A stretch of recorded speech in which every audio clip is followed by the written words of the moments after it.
विद्यार्थियों, अज आपां त्रिकोणमिति ट्रिग्नोमैट्री नूं अगे समझते हुए इस दियां जो एप्लीकेशनस साडे जीवन दे विच असी पहले सिक्खियां सी, जिवें असी सुनिया सी कि असी त्रिकोणमिति दे नाल किती उच्ची बिल्डिंग दी असी उचाई माप सकते हाँ, दो नदियां दे विचकार लई असी दूरी माप सकते हैं, सड़कों की चौड़ाई कढ़ सकते हैं, उच्चियां बिल्डिंग्स जिहड़ियां हन उन्हां दी असी उचाई माप सकते हाँ। इत्थों तक कि असी बिना किसी इंस्ट्रूमेंट के त्रिकोणमिति के नाल असी धरती ते बैठ के चंद्रमा की दूरी भी असी माप सकते हैं। ये सारियां गल्लां जदों त्रिकोणमिति का चैप्टर शुरू होया सी उदों असी करियां सी। सो अज अपना जिहड़ा चैप्टर है सम एप्लीकेशनस ऑफ ट्रिग्नोमैट्री। तो ये 10th क्लास का बड़ा ही इंपॉर्टेंट चैप्टर है। अगर तुसी अगे +1 दे विच पढ़ाई करोगे तो उत्थे तुसी देखोगे भी इस चैप्टर की काफ़ी ज़्यादा महत्ता है। सो बिना टाइम वेस्ट किए आपां शुरू करते हैं जी। इस चैप्टर को शुरू करने तो पहले दो गल्लां दा खास ख्याल रखना है। साडे कोल एक है जी angle of elevation. Angle of elevation नूं असी कहते हैं जी उचान कोण।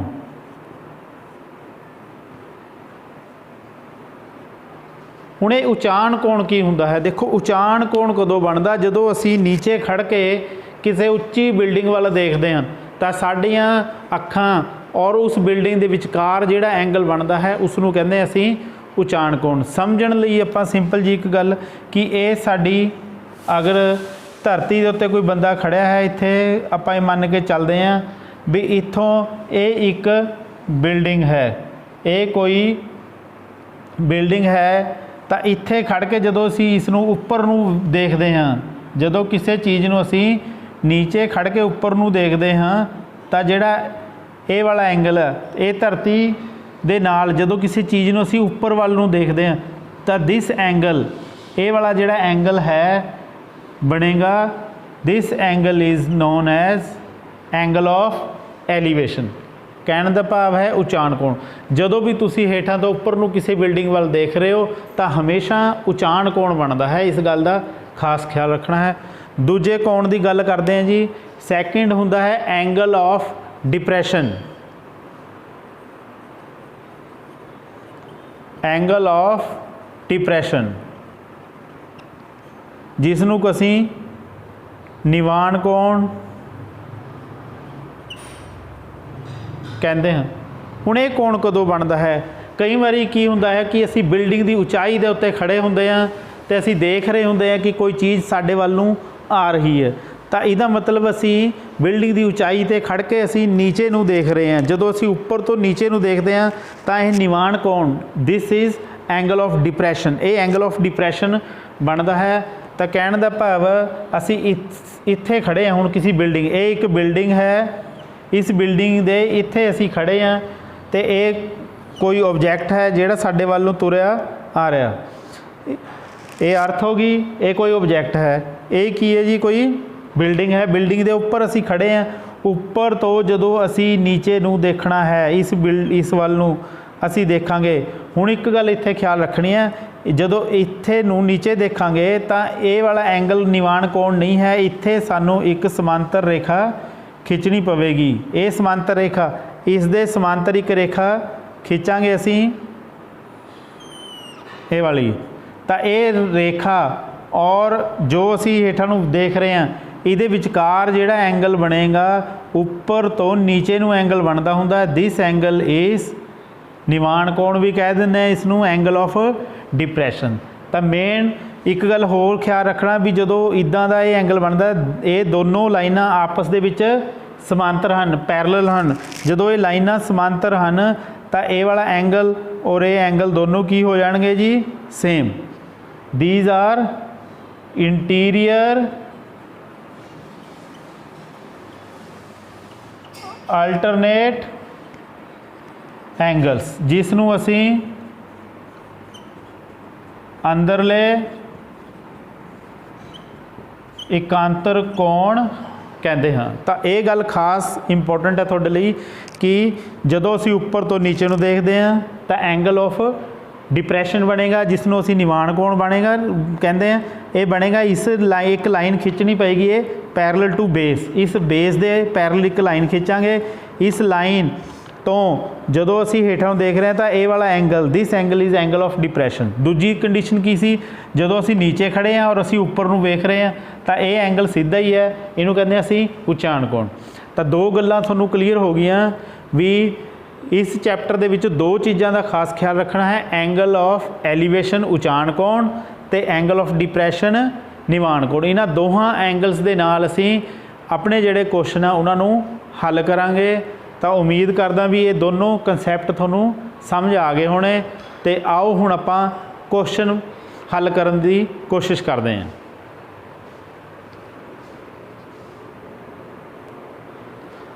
आओ आपां हुण क्वेश्चन नूं पढ़ते हैं जी, ध्यान नाल देखो। क्वेश्चन दे विच है कहंदा जमीन दे एक बिंदु तो जो मीनार दे आधार बिंदु तो 30 मीटर की दूरी ते है, मीनार दे शिखर दा उचाण कोण 30 डिग्री है, मीनार दी उचाई पता करो। क्वेश्चन नूं ध्यान नाल समझण दी कोशिश करो।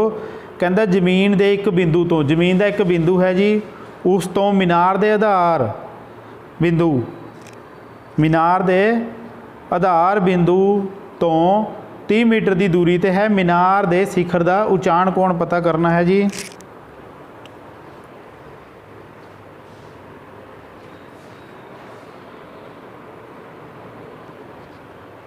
तो इस क्वेश्चन नूं असीं हल करते हैं कि किवें यह क्वेश्चन जिहड़ा है साडा हल होएगा। देखो पहले क्वेश्चन को पढ़ते हुए असी एक चित्र बनाना है, फिगर बनाना बड़ा इंपॉर्टेंट है। क्वेश्चन को ध्यान नाल पढ़िया जाए। जमीन दे एक बिंदु तो, ये असी मन के चल रहे हैं कि ये साडी जमीन है, अर्थ, ठीक है जी, जिस दे उत्ते एक बिंदु, जमीन दे एक बिंदु तो मीनार, ये मीनार है एक, जमीन दे आ एक बिंदु है तो ये मीनार है जी, ये मीनार दा आधार है, ये मीनार दा की है जी शिखर है। जमीन दे एक बिंदु तो मीनार दे आधार बिंदु तो 30 मीटर दूरी ते है। ये बिंदु जिहड़ा है इस दे आधार तो कितनी दूर है जी 30 metre. This point A is 30 metre apart from the base of this मीनार। तो ये तुसी ध्यान रखना है। तो मीनार की उचाई पता करनी है। मीनार की उचाई किवें कढ़ी जाएगी, ये बड़ा ही आसान क्वेश्चन। देखो हुण असी फिगर नूं कंप्लीट करांगे, सानू क्वेश्चन पढ़ के एक गल क्लीयर होगी कि ये मीनार है, सीधा धरती के उत्ते खड़ा है, साडी अर्थ है, अर्थ के उत्ते एक बिंदु है ये जो इसके आधार तो 30 मीटर दूर है। तो असी इत्थे खड़े हैं, जदों असी हेठां तो खड़ के उपर नूं देखते हैं तो साडा बनता है उचाण कोण। किहड़ा कोण बनेगा जी उचाण कोण। किहड़ा कोण उचाण। हुण ये कोण है कितने डिग्री है, इस कोण नूं देखते हैं जी कितने डिग्री का कोण है, 30 डिग्री का कोण है। This angle is of 30 degree, ये एंगल है साडा 30 डिग्री का। तो 30 डिग्री के कोण के नाल हुण असी इस ट्रायंगल नूं सॉल्व करांगे। A B, we can take any point, let it is C. सब तो पहले फॉर्मूले मैं करवाए हुए हैं तुहानूं। साइन, ये याद रख लो, कॉस, टेंजेंट, फॉर्मूला सी पंडित, बद्री, प्रसाद, हर हर बोले। It is very important. So tangent the reciprocal, cot cos the reciprocal, secant sine the reciprocal, cosec. इस फिगर दे विच सब तो पहले आपां जो चीज़ फाइंड करनी है उन्होंने थोड़ा जिहा असीं लिख लीए। मान लो मीनार दी ऊंचाई इज इक्वल टू हाइट की है जी BC, ये असी पता करनी है। और AB इज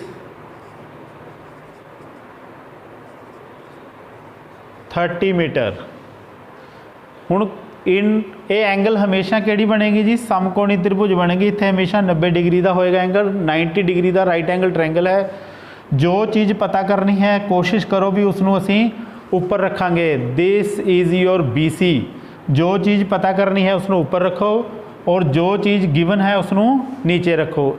AB नीचे, देखो BC ऊपर, जो दिता है AB नीचे। तो असी पहले सीख चुके हैं कि 90 डिग्री के सामने वाली भुजा हुंदी है साडी करण, जिथे एंगल बनता है वो हुंदा है साडा आधार यानी कि base. This is your hypotenuse and this is your लंब मीनस परपेंडिकुलर। तो हुण देखो इत्थे ध्यान नाल BC की है साडा लंब परपेंडिकुलर, लंब BC ते लंब ऊपर है परपेंडिकुलर ऊपर है। AB की है साडा, यह है आधार यानी कि बेस। P ऊपर नीचे B, P ऊपर नीचे B, P by B means की बन गया साडा टेंजेंट। तो इनू लिखांगे असी टेंजेंट। एंगल जो दिता हुआ है कितना जी 30 डिग्री। तो बस यही कंसैप्ट तुसी थोड़ा जिहा ख्याल रखना है। स्टार्टिंग दे विच क्वेश्चन नू अच्छी तरह रीड करना है, क्वेश्चन नू रीड करके तुसी फिगर ड्रा करना है। फिगर तो बाद तुहानू सारा कुछ क्लीयर हो जाएगा भी किहड़ी चीज़ सानू फाइंड करनी है और की साडे कोल दिता हुआ है गिवन की है। तो उसके अकॉर्डिंग जो चीज़ पता करनी है उसनू असी कोशिश करांगे ऊपर रखीए और जो चीज़ सानू गिवन है उसनू असी नीचे रखांगे। फिर असी देखांगे कि जिथे एंगल बनता है दिता हुआ एंगल है जिसकी असी गल कर रहे हैं उहदे नाल साडा हमेशा आधार होएगा, बेस बनेगा। और 90 डिग्री के सामने साडी कर्ण होएगा हाईपोटन्यूस, तो third side is automatically perpendicular लंब हो जाएगा। फॉर्मूला असी इत्थों सिलेक्ट करांगे, असी देख लिया P/H बनया, so BC over AB tangent C angle 30 degree. Just put the values, what is BC find करनी है। AB कितना है जी 30 मीटर है, टेंजेंट 30। वैल्यूज़ थोनू याद कर लो, वैल्यूज़ नू अच्छी तरह लर्न कर लो टेबल नू। सो टेंजेंट थीटा की वैल्यू होंदी है 1/√3। तो BC फाइंड करांगे, BC इज़ इक्वल टू 30 नू मल्टीप्लाई कर लो 30/√3, 31 नाल हो जाएगा। जदों भी √3 नीचे आएगा then we have to rationalise it. हरां दा प्रमेय करन असीं सीख चुके हैं। इसे रकम दे नाल ऊपर नीचे असीं इनू मल्टीप्लाई कर लिया जी। ये आ जाएगा नीचे वर्गमूल 3 नू जदों वर्गमूल 3 नाल करांगे √3 इंटू √3 यू विल गेट 3, क्योंकि रूट ते रूट 9 हो जाएगा 3 3 का, और 9 का रूट की होंगे 3। ऊपर आ जाएगा थोड़े को 30√3, ये कैंसल हो जाएगा 10 ते। So finally we have 10√3 BC। तो BC की सी जी हाइट, किस दी सी मीनार की ऊंचाई, इसलिए मीनार की ऊंचाई BC इज़ 10√3 मीटर। सो बहुत ही आसान क्वेश्चन सी। उम्मीद करदा भी ये क्वेश्चन थोनों अच्छी तरह समझ लग गया होना। नवी टेक्नीक, नवा क्वेश्चन है, नवी एक्सरसाइज है, इसलिए हो सकता है स्टार्टिंग दे विच समझण दे विच थोनों कोई हल्की जी दिक्कत आवे, तो कोशिश करियो भी इस क्वेश्चन नूं तुसी एक दो बारी जो अपने आप करोगे समझ के, एक दो बारी वीडियो नूं चंगी तरह देखो रिवाइंड करके, तो थोनों एक एक स्टैप क्लीयर हो जाएगा। तो इस तो इलावा जो हुण आपां अगले क्वेश्चन ते जावांगे तो साडे कंसैप्ट जिहड़े हन होर क्लीयर होंदे जाणगे, साडीआं जिहड़ियां मुश्किलां जिहड़ियां दिक्कतां आउणगीआं साडीआं खत्म होंदे जाणगीआं। तो ये क्वेश्चन तो बाद आओ हुण अगले क्वेश्चन ते चलदे हां।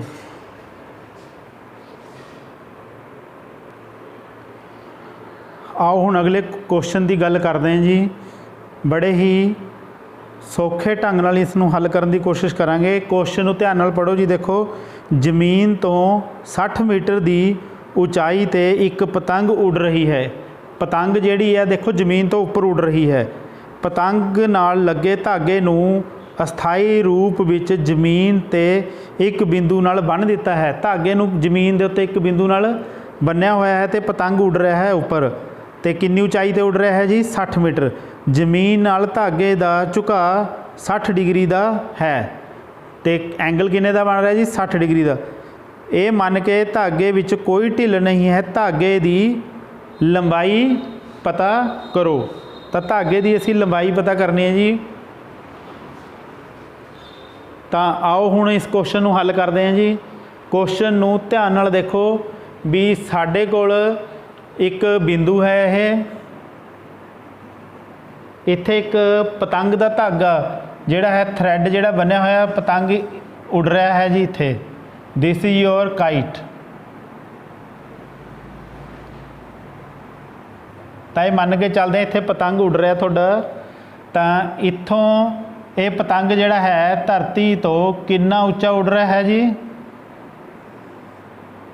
60 मीटर। और ये साडी अर्थ है। तो पतंग जिहड़ा है साडा ये धागा बन्निया होया जी, ये धरती तो 60 मीटर उच्चा है। तो जो इसका धागा है, जो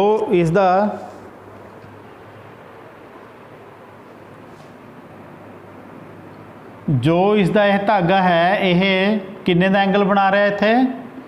this angle is 60 degree. Let us this is point A, this is point B and this is point C. ये एक पतंग की तरह थोनू बना के दिखाने की कोशिश की सी। तो आपां नू फाइंड की करना है, find the length of the thread. सब तो पहले बी सी की है जी, ये पतंग दी धरती तो उचाई, पतंग दी धरती तो ऊंचाई, height of kite from the ground is equal to B C is equal to 60 metre and length of thread, धागे दी लंबाई। देखो धागा पतंग का इदा होंदा तो ये ए सी जो है धागे की लंबाई है, यही असी पता करना है जी। तो 60 डिग्री का साडा एंगल बन रहा है। आपां एक गल क्लीयर कर चुके हैं कि ये एंगल हमेशा 90 डिग्री का होएगा। 90 डिग्री के सामने वाली जो साइड है ट्रायंगल की उन्होंने असी बोलते हैं हमेशा करन। करन नू इंग्लिश च कहते हैं hypotenuse, that is written by H. और जिथे एंगल होएगा उहदे नाल वाली भुजा साडी होएगी आधार, जिन्हों कहते असी बेस। थर्ड साइड जिहड़ी साडी बचदी है वो लंब है, दैट इज़ पी परपेंडिकुलर। तो हुण इस त्रिभुज दे विच असी पता की करना है, जो चीज़ असी पता करनी है वो असी उपर रखांगे ए सी। फाइंड की करना है जी लेंथ ऑफ थ्रेड ए सी, ए सी पता करनी है, ए सी उपर और जो गिवन है जो दिता होया बी सी उन्होंने रखांगे नीचे। देखो ए सी की है साडा एच, मैं इत्थे साइड ते लिख रहा एच, और बी सी की है साडा परपेंडिकुलर पी। ठीक है जी, मैं ए सी ओवर बी सी लिख रहा हैं। ए सी साडा हाइपोटेन्यूस है, करन है, बी सी साडा परपेंडिकुलर है। तो फॉर्मूला बन गया एच ओवर पी। इत्थे लभो पी बाय एच तो है एच ओवर पी, ये उल्टा है एच ओवर पी, तो ये वाला बनेगा it is cosec. H over P, H over P बनेगा तो कॉसिक आएगा। एंगल कितना है जी 60 degree. A C over B C, B C की लंबाई कितनी है जी 60 मीटर, और cosec 60। हुण तुसीं कहोगे जी cosec 60 कितना हुंदा? देखो साइन दा उल्ट कौन है? cosec। साइन दी वैल्यू याद कर लो, साइन 60 डिग्री हुंदा है √3/2 और cosec 60 कितना होएगा? रेसिप्रोकल कर लो, उल्टा लो, की हो जाएगा जी 2/√3 2/√3। 60 नूं इधर मल्टीप्लाई कर लांगे, AC आ जाएगा साडा 60 × 2/√3। लास्ट क्वेश्चन की तरह नीचे अगर स्केयर रूट वाली रकम आती है तो उसनों असीं रैशनलाइज कर लिया, ये आ जाएगा 60 × 2 × √3। नीचे √3 नाल √3 कैंसल हो जाएगा, यू हैव ओनली 3 नाल कैंसल हो जाएगा, 20 आ जाएगा, 22 दा 40√3। This is AC। AC की लंबाई कितनी आ गई जी? 40√3। AC की है जी? Length of thread. इसलिए धागे की जो लंबाई है यानी कि लेंथ ऑफ थ्रैड वो कितनी आई है जी? 40√3 मीटर। अगर मीटर च तो मीटर, सेंटीमीटर है तो सेंटीमीटर, जो भी यूनिट्स दिते हैं वही यूज़ करांगे। तो बड़ा सौखा क्वेश्चन सी, उम्मीद करदा कि ये थोनों क्लीयर हो गया होना। तो इदां ही बाकी क्वेश्चनस भी बड़े आसान क्वेश्चन जिहड़े हैं आपां हल करांगे तो ये तुहाडे लई बड़ा ईजी हो जाएगा इस चैप्टर नूं समझना। आओ हुण एक क्वेश्चन होर ट्राई करते हैं।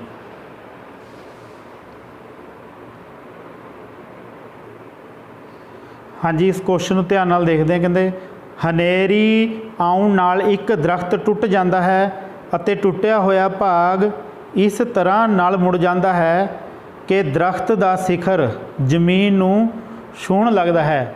जो देखो ट्री है उसका जिहड़ा टॉप है वो किनू टच कर रहा है जी?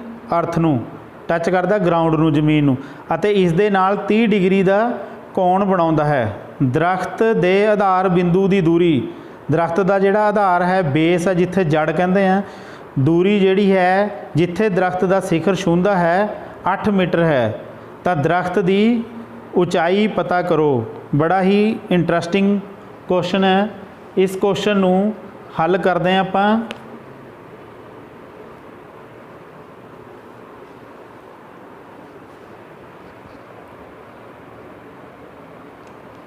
हाँ जी, क्वेश्चन नूं रीड करते हैं दोबारा।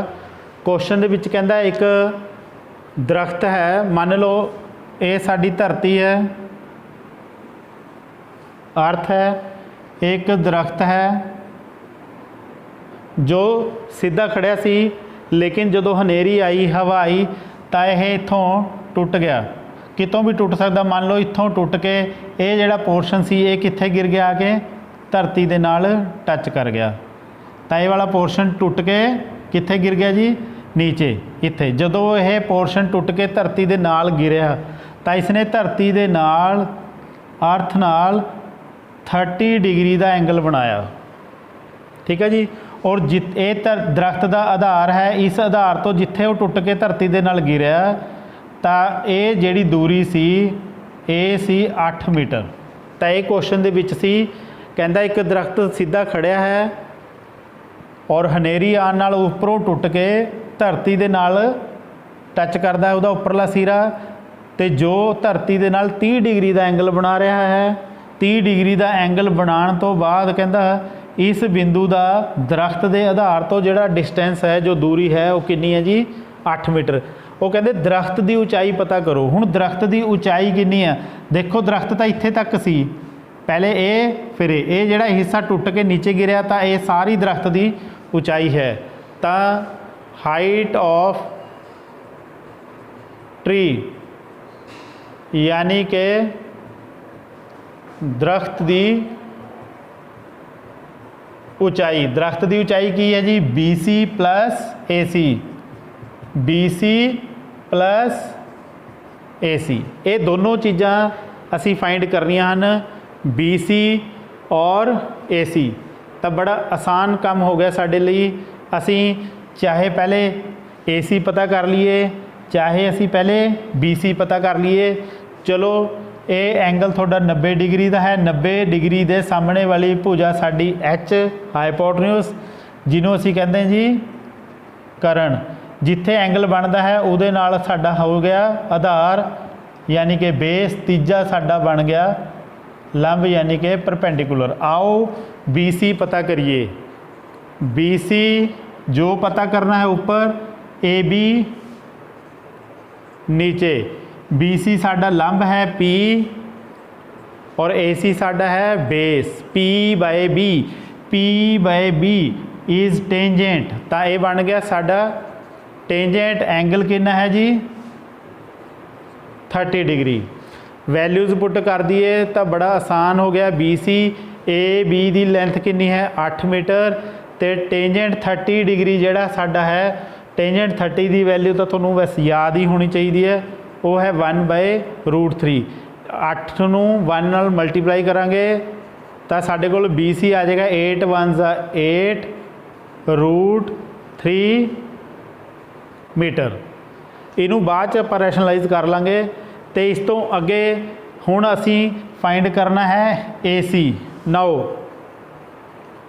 हुण अगली साइड किहड़ी पता करनी है जी, AC ऊपर रखो तो AB नू रखो नीचे। Very good. AC की है साडा H और AB की है साडा बेस।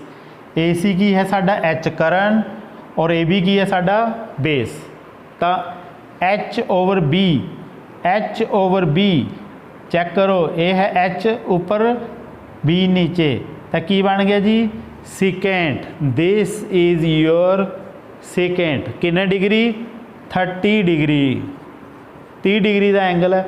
हुण तुसी कहोगे जी सेकेंड 30 की तो वैल्यू सानू याद नहीं, लेकिन थोनू cos 30 डिग्री की वैल्यू तो याद होनी चाहिए है।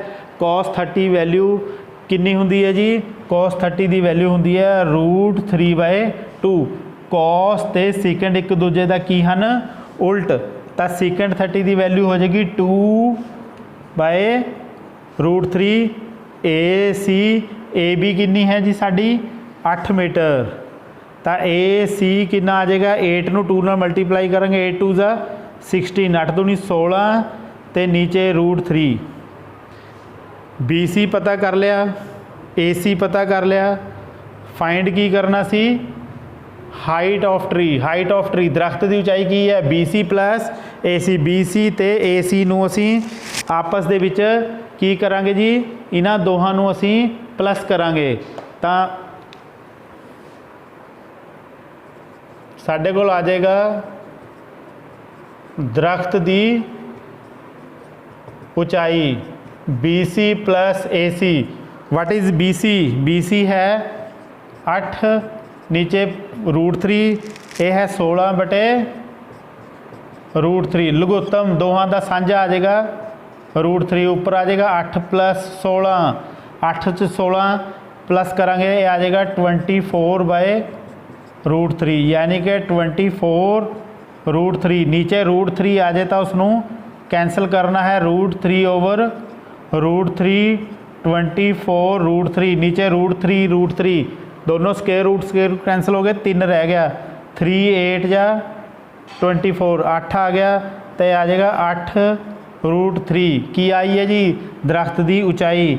इसलिए दरख्त की उचाई यानी कि height of tree is equal to 8√3 metre. तो 8√3 मीटर जिहड़ी सी वो दरख्त की उचाई सी। तो इस ढंग नाल ये क्वेश्चन असी कढ़ना सी। ये बड़ा ही आसान क्वेश्चन है और काफ़ी बारी एग्जाम के विच क्वेश्चन जिहड़ा है रिपीट होया होया। तो ये सारे जिन्ने भी क्वेश्चन मैं करवा रहा सारे इंपॉर्टेंट हैं। ये बेस है, जो ये क्वेश्चन तुसीं सीख जाओगे फिर थोड़े लिए थोड़े जे अगले एडवांसड टाइप के जोड़े क्वेश्चन है वो करने थोड़े लिए बड़े आसान हो जाएंगे। तो उम्मीद करदा भी ये तीनों क्वेश्चन तुहानूं अच्छी तरह समझ आ गए होण ते इन्हां नूं अच्छी तरह दुबारा करने की कोशिश करना। तो अज लई इन्ना ही काफ़ी है। So thank you.